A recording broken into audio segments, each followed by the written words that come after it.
Hello all, and welcome to, first off, probably the hottest day I've ever experienced in the UK. But welcome to the Kawasaki Versys 1100, the SE model, so the premium model we've got today. Going for a bit of a ride, and I'd like to explain genuinely why I think this is the most underrated and overlooked adventure motorcycle you can buy on the market today, and also why it's actually really a bit of a bargain compared to its competition. So stay tuned. I'm going to answer these questions and go for a ride and see what the Kawasaki Versys 1100 SE is all about. I am waiting for a bus at the end of the night, under street lamp, bed face flame by the light. I'm going away. Right, let's quickly start the video with value for money. So the base model starting at £13,845.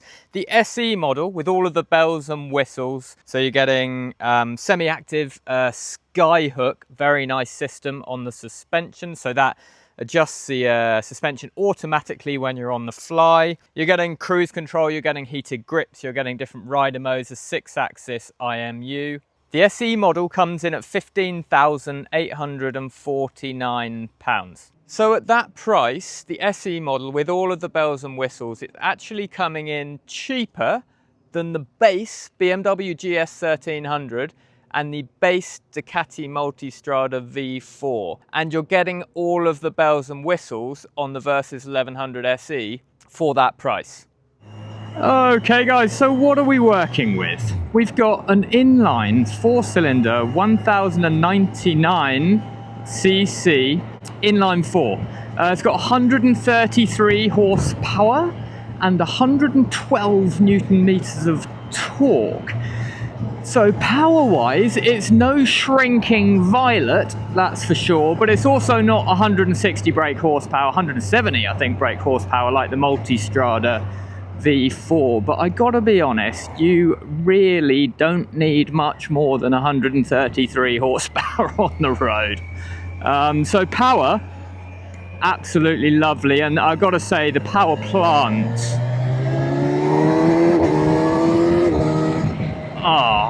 Kawasaki inline 4s are very, very hard to beat, and there's no other adventure bike on the market with an inline 4, I believe. So that's very unique for the Versys, and it definitely has its benefits. It's silky smooth engine, which is just lovely for on the road. It's a completely different dynamic to a, boxer twin, a parallel twin, etc. It's so much smoother. You can rev it out more.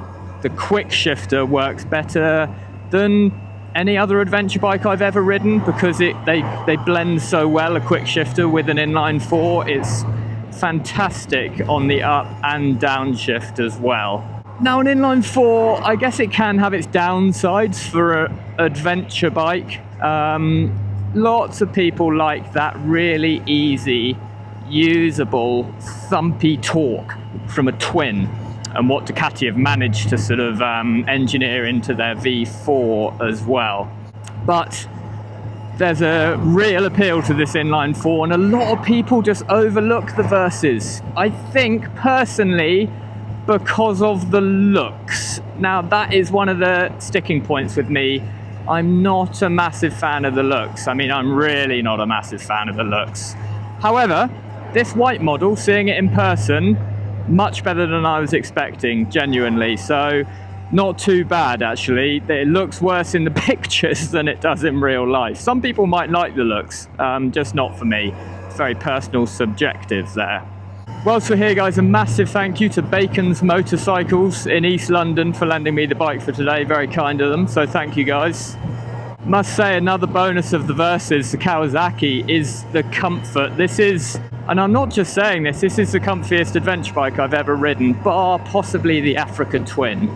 adventure sports model. This is so comfy.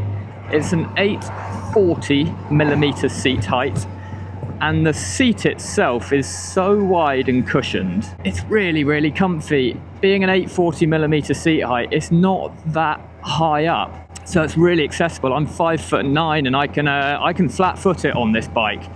So you're getting the adventure riding bike dynamics seating wise, but practicality, you can easily get your feet down. So I think that's a bit of a bonus. Again, quickly before we get to these nice twisty roads, the windscreen, it's the biggest, I mean, I think it's probably the biggest of any adventure bike. The wind protection is phenomenal on this bike. This is the windscreen in its lowest setting, and that I don't need any more protection than that. Bring it up to its highest setting, and yeah, you've plenty of wind protection. The only downside to the windscreen is it's manually adjustable with these twisty little dials on the left and the right. It's a bit of a faff. You do have to stop. You cannot do that on the fly. This is interesting. Now this looks pretty retro.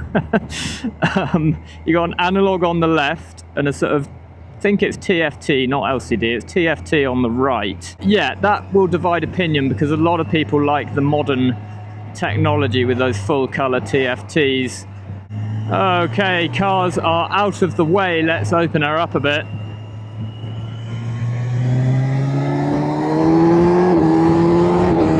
Oh wow, it's a completely different proposition to any other adventure bike, this. That inline 4.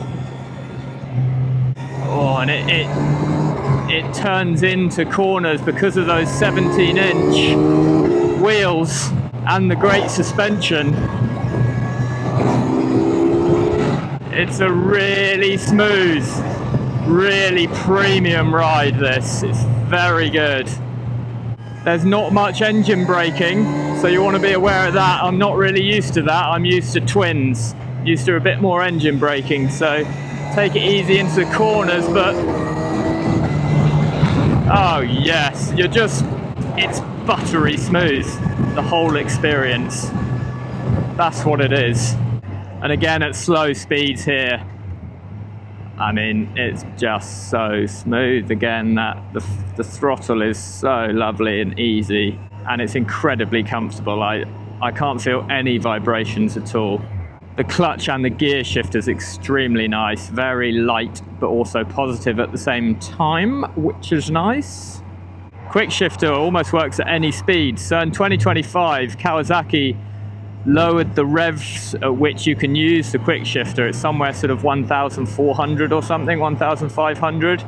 So it works almost at any speed you're going, and it gets into gear every time really smoothly.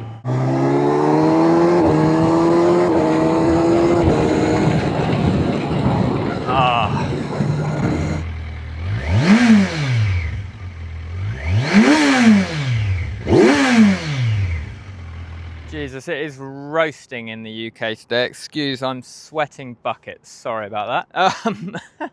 You have to deal with that.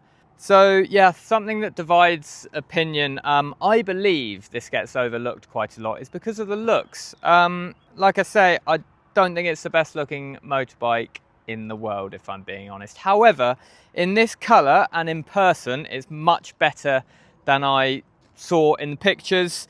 Also, the paint finish is very quality. Kawasaki do that really well. So in person, it does look much better than in pictures. A couple of other features that make this motorbike a great adventure bike as well is practicality and comfort. So storage wise, you've got a huge rack on the back here for a very large top box. You've got the nice fittings for panniers that just slide in nice and discreet, so two big panniers there. You've also got, like I've mentioned, the huge windscreen, although manually adjustable. The wind protection is very good on this bike. You have a 21 litre fuel tank, so not a huge, but great and plenty for touring. You've got two power units, a USB on the handlebars here, which is a little bit floppy and strange, but that's there. And you've got a 12 volt outlet next to the dials up the front as well. So you really do have everything a top of the range adventure bike has, but being slightly different. You've got 17-inch wheels, you've got that inline 4. It's a slightly more, well, very road focused ride. You wouldn't want to take this off-road. Like most adventure bikes, don't really go off-road. Okay, hit the road again. One thing to mention is the weight. So hopping on. Oi! Don't know why I made that noise. It's actually a relatively low seat height for this size bike. Hopping on, this is 259 kilograms wet weight. Now that's not crazy heavy, but it's on the slightly heavier end for adventure bikes. I gotta be honest, I don't feel it at all. You really don't notice that heavier weight. I think partly due to... Oh, I need that breeze. It is so hot today. I seriously wouldn't be surprised if this is the hottest day ever recorded in the UK. It is really warm. I think partly due to the seat height being lower down and the Skyhook semi-active suspension there, and it being so comfortable, you really don't feel the weight. And again, with those 17-inch wheels, it handles like a dream. It's really smooth and actually quite fast to turn into a corner. Along with the wide handlebars, you can counter steer. So yeah, the weight is not too much of a downside. Compared to traditional adventure bikes, you don't get that roar from a twin. You're not getting that exciting torque delivery, meaty torque delivery mid revs or low down in the revs. It's a really different riding proposition. Oh, but you do get buttery smooth power delivery. Yeah, look at this thing on the left. That is very strange. That's really wobbly. It's for the USB. I'm not sure what's going on there. I'm glad it's there, but it's a little bit strange. Oh, it's a KTM 1290 there, another fantastic bike.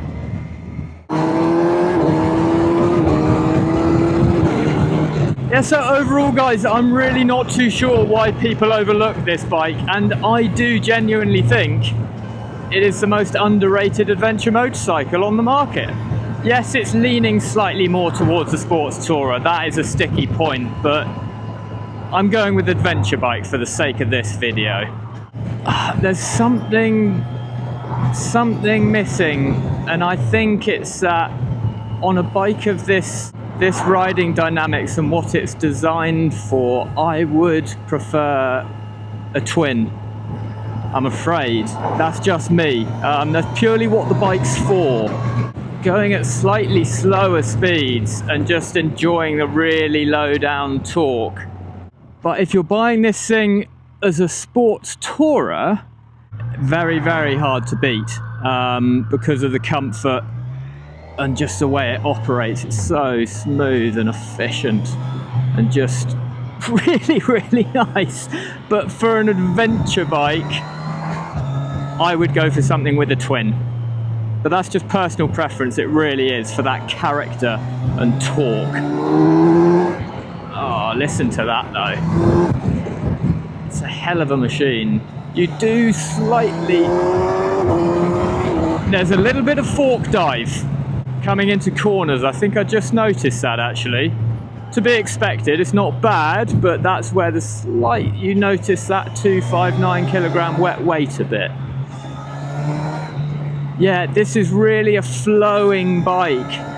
It's not for hustling on small roads like this. It's really for getting out on a lovely, silky smooth A road and just flowing with the road. That is where this thing is just orgasmic, for want of a better term, I'm afraid.